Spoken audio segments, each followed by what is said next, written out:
नमस्कार। आज हम शेक्सपियर की सबसे बड़ी त्रासदियों में से एक किंग लियर की अंधेरी और अशांत दुनिया में उतरने वाले हैं। ये कहानी है एक राजा की, एक ऐसी भयानक गलती की जिसने न सिर्फ उसके परिवार को बल्कि उसके पूरे साम्राज्य को तबाह करके रख दिया।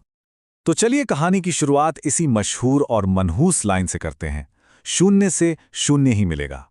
ये वो ठंडे, कठोर शब्द हैं जो किंग लियर अपनी सबसे छोटी और सबसे सच्ची बेटी से कहते हैं, और बस यहीं से इस पूरी ट्रेजेडी का विनाशकारी सफर शुरू हो जाता है। तो आज हम क्या क्या देखने वाले हैं? पहले हम राजा के उस भयानक इम्तिहान को समझेंगे, फिर दो पिताओं की एक जैसी दुखद गलती को देखेंगे। इसके बाद हम जानेंगे कि कैसे सब कुछ बिखर जाता है, और फिर एक बहुत ही अजीब बात कि कैसे पागलपन सच दिखाता है। और आखिर में हम ये समझने की कोशिश करेंगे कि किंग लियर आज भी हमें इतना क्यों झकझोरता है। तो कहानी में आते हैं।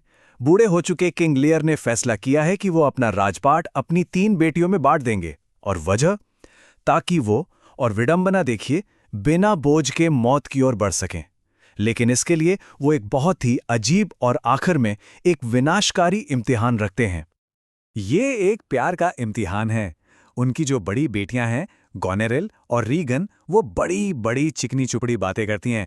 वो अपने पिता के लिए झूठे प्यार का दिखावा करती हैं और बदले में उन्हें जमीन मिल जाती है। पर जो सबसे छोटी बेटी है, कॉर्डेलिया, वो इस खेल में शामिल होने से साफ इनकार कर देती है। वो बस इतना कहती है कि वो उनसे उतना ही प्यार करती है जितना एक बेटी को करना चाहिए, ना कम ना ज्यादा। और इसका नतीजा ये होता है कि कॉर्डेलिया को मिलता है शून्य। उसे जायदाद से बेदखल कर दिया जाता है और देश निकाला दे दिया जाता है। और बात सिर्फ यही नहीं रुकती। लियर का ये अंधा गुस्सा सिर्फ उसकी बेटी पर ही नहीं थमता। जब उसका सबसे वफादार सलाहकार केंट कॉर्डेलिया का बचाव करने की कोशिश करता है, तो लियर उसे भी देश से निकाल देता है। सोचिए, एक ही पल में लियर ने उन 2 लोगों को खुद से दूर कर दिया जो सच में उसके साथ थे। ये दिखाता है कि वो सच को देख ही नहीं पा रहे थे। और जैसा कि उसकी बेटी रीगन बाद में कहती है, उन्होंने खुद को कभी ठीक से जाना ही नहीं। मतलब ये कोई बुढ़ापे की सनक नहीं थी, बल्कि लियर के किरदार में ही एक गहरी खामी थी। उसे सच और चापलूसी के बीच का फर्क ही नहीं पता था। अब आते हैं इस नाटक की दूसरी जरूरी कहानी पर, क्योंकि लियर की कहानी के साथ साथ एक और पिता की दुखद गलती की कहानी चलती है, और वो पिता है अर्ल ऑफ ग्लॉस्टर। अब जरा इस स्लाइड को ध्यान से देखिए, क्योंकि ये बहुत दिलचस्प है। इन दोनों पिताओं में कितनी भयानक समानता है। एक तरफ लियर हैं जिन्हें चापलूसी पसंद है और वो सच नहीं देख पाते। दूसरी तरफ ग्लॉस्टर हैं जो बहुत भोले हैं और आसानी से किसी की भी बातों में आ जाते हैं। लियर अपनी बेटियों को गलत समझते हैं, ग्लॉस्टर अपने बेटों को। लियर अपनी वफादार बेटी कॉर्डेलिया को निकाल देते हैं, तो ग्लॉस्टर अपने वफादार बेटे एडगर को। और आखिर में दोनों ही अपने धोखेबाज बच्चों पर यकीन कर बैठते हैं। ऐसा लगता है जैसे ये एक ही सिक्के के 2 पहलू हों। ग्लॉस्टर की कहानी का विलन है उसका नाजायज बेटा एडमंड। वो बहुत चालाक और महत्वाकांक्षी है। उसे अपनी हैसियत से नफरत है, और वो एक झूठा खत बनाकर अपने ही भाई एडगर पर देशद्रोह का इल्जाम लगा देता है। वो अपने पिता के भरोसे और अपने भाई के सम्मान का फायदा उठाता है, और दोनों को एक दूसरे का दुश्मन बना देता है। और बस यहीं से सब कुछ बिखरना शुरू हो जाता है। जो लड़ाई झगड़े पहले एक परिवार के अंदर थे, अब वो पूरे राज्य में फैल जाते हैं। परिवार और सत्ता दोनों का ढांचा टूट जाता है, और हर तरफ अराजकता फैल जाती है। और यही तो एक ट्रेजेडी होती है ना?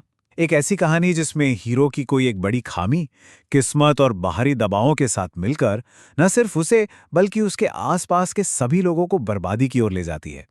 किंग लियर इसका बिल्कुल सटीक उदाहरण है। एडमंड का ये ऐलान, प्रकृति तुम ही मेरी देवी हो, इस पूरी अराजकता का मूल मंत्र है। इसका मतलब है कि वो समाज के बनाए नियमों को, परिवार के रिश्तों को, किसी भी चीज को नहीं मानता। उसके लिए कानून सिर्फ एक है, जो ताकतवर है वही सही है। और ये एक बहुत ही खतरनाक सोच है जो इस नाटक की दुनिया को पूरी तरह उलट-पुलट कर देगी। और अब लेयर की बेटियां गोनेरिल और रीगन अपना असली रंग दिखाती हैं, और वो रंग बहुत क्रूर है। वो अपने ही पिता के खिलाफ हो जाती हैं। वो उनके सैनिकों की बुराई करती हैं और मांग करती हैं कि वो उन सभी को हटा दें। वो एक-एक करके उनसे उनकी आखिरी बची हुई ताकत और इज्जत भी छीन लेती हैं। 100 सैनिकों से शुरू हुई ये बात आखिरकार कहां पहुंचती है? शून्य पर। दोनों बेटियां मिलकर फैसला करती हैं कि उनके पिता को एक भी सैनिक रखने की जरूरत नहीं है। ये अपमान की इंतहा है, और ये वही शून्य है जिसका जिक्र नाटक की शुरुआत में हुआ था। और फिर आता है तूफान। गुस्से और लाचारी में लियर अपनी बेटियों का महल छोड़कर एक भयानक तूफान में बाहर निकल जाता है। ये तूफान सिर्फ मौसम का नहीं है, ये वो तूफान है जो लियर के दिमाग में और उसके पूरे राज्य में चल रहा है। और इसी उथल-पुथल के बीच इस नाटक की सबसे बड़ी और सबसे क्रूर विडंबना सामने आती है। सच को देखने के लिए लियर और ग्लॉस्टर को एक भयानक कीमत चुकानी पड़ती है। उन्हें असली समझ तब मिलती है जब वो दुख, पागलपन और यहां तक कि शाब्दिक अंधेपन से गुजरते हैं। जरा सोचिए, तूफान में भटकते हुए लियर का पागलपन उसे एक नई चीज देता है, सहानुभूति। जिंदगी में पहली बार वो उन गरीब बेसहारा लोगों के बारे में सोचता है जिनके पास रहने को घर तक नहीं है। जब उसके पास से सब कुछ छिन जाता है, तब जाकर उसे वो समझ आती है जो एक ताकतवर राजा होते हुए उसके पास कभी नहीं थी। उधर ग्लॉस्टर की कहानी अपने सबसे भयानक मोड़ पर पहुंचती है। जब कॉर्नवॉल और रीगन को पता चलता है कि ग्लॉस्टर ने लियर की मदद की है, तो वो उसे एक ऐसी सजा देते हैं जिसकी कोई कल्पना भी नहीं कर सकता। कॉर्नवॉल चिल्लाता है, बाहर निकलो घिनौने जेली, और ग्लॉस्टर की आंखें निकाल देता है। ये नाटक के सबसे क्रूर और तकलीफदेह सीन्स में से एक है। तो सवाल ये उठता है, क्या अंधापन आपको सच दिखा सकता है? क्योंकि जिस पल ग्लॉस्टर को अंधा किया जाता है, उसी पल उसे सच दिखाई देता है। उसे ये एहसास होता है कि एडमंड ने उसे धोखा दिया और एडगर ही उसका वफादार बेटा था। ये एक बहुत ही क्रूर लेकिन शक्तिशाली पल है। चलिए अब इस नाटक के विनाशकारी अंत पर आते हैं और ये समझने की कोशिश करते हैं कि इसकी शक्ति क्या है। आखिर ऐसी क्या बात है कि ये नाटक आज भी, सदियों बाद भी, लोगों को इतना परेशान कर देता है? ये नाटक लगभग 1605 के आसपास लिखा गया था। उस वक्त किंग जेम्स प्रथम इंग्लैंड और स्कॉटलैंड को जोड़कर ग्रेट ब्रिटेन बनाने की कोशिश कर रहे थे, तो शेक्सपियर ने एक बटे हुए राज्य के खतरों को दिखाया। एक और मज़ेदार बात यह है कि इस नाटक के दो अलग अलग वर्जन मिलते हैं, जो 1608 और 1623 में छपे थे। और इसका अंत बहुत ही तेज और भयानक है। कॉर्डेलिया की अगुवाई वाली फ्रांसीसी सेना हार जाती है। गोनेरेल एडमंड के लिए अपनी ही बहन रीगन को जहर दे देती है। फिर एडगर एक लड़ाई में एडमंड को मार देता है।